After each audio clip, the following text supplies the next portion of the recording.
Hello, this is Megan Horniman, the Chief Investment Officer for Verdence Capital Advisors, coming to you today with our regular segment of Markets with Megan.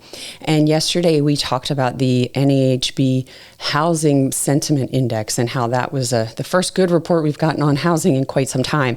And today we followed that up with housing starts and building permits.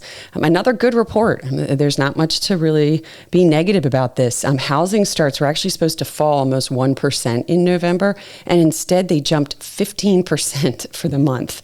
That was the biggest monthly increase in 6 months, and it was concentrated in single-family home starts as opposed to multifamily home starts, and also it was led by the Northeast and the South. Building permits, it was just a little bit different. They were, a little bit different story. Remember, building permits are a leading indicator for future housing starts, and they actually did decline. So that is, we'll see how that filters into the other housing data as we get those construction numbers. But building permits did drop modestly for the month. So what we're seeing with the housing data is we had a peak in the mortgage rate in October, about 7.9%.